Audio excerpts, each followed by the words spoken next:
Hello, I'm Steve Follen, and on this week's Weird Week from Newslite TV, eat up, grow up, shoot 'em up.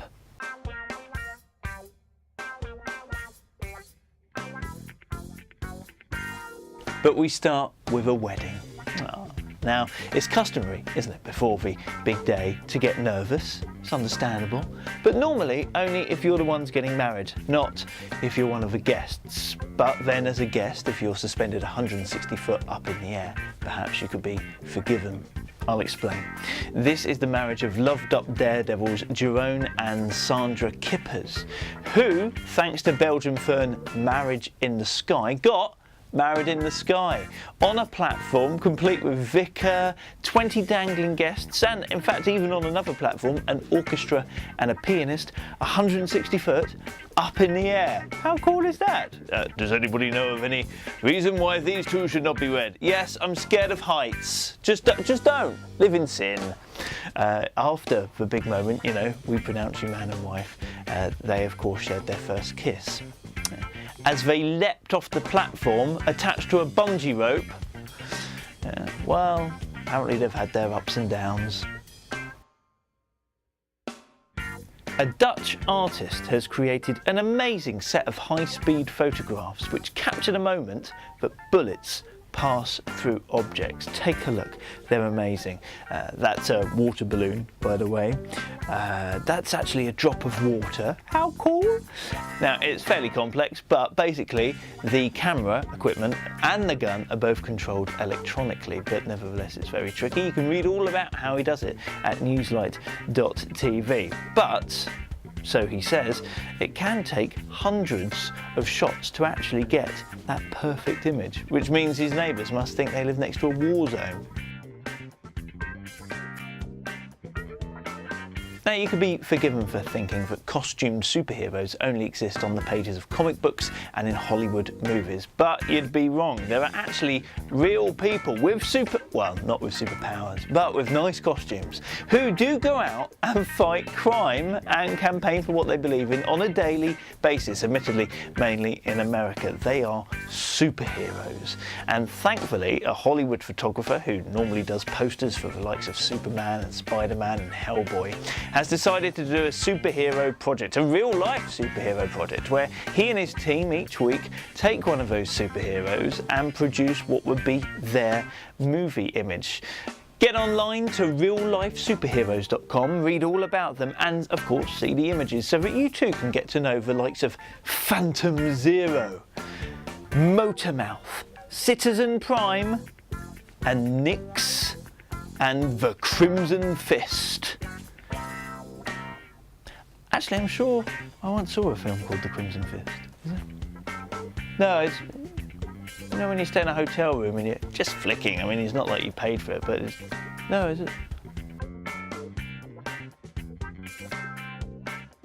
A German toy firm has started selling cuddly toys, each with their own psychiatric disorder.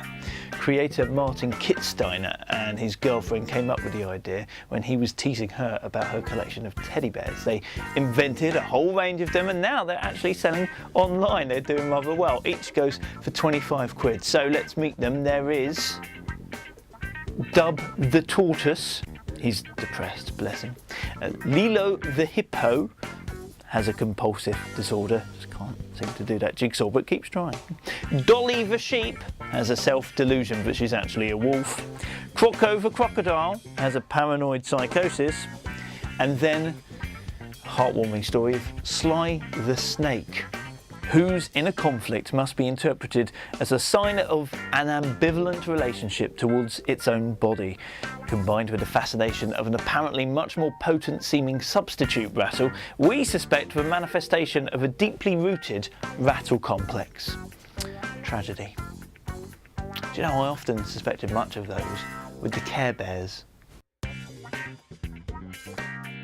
A bunch of clever bods have done what they call a rigorous scientific analysis of what makes a man attractive to a woman on the dance floor. So what dance moves he can do to, you know, get lucky on a night out in a club.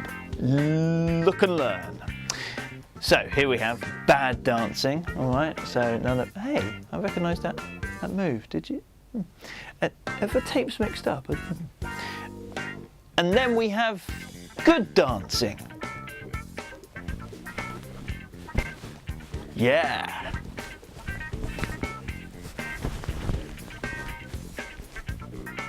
See, the good dancing is what you need. I know, sorry ladies, we should have given you a warning. Oh yeah. Okay then. Not entirely sure where I can get one of those purple bodysuits from either. Probably online, but...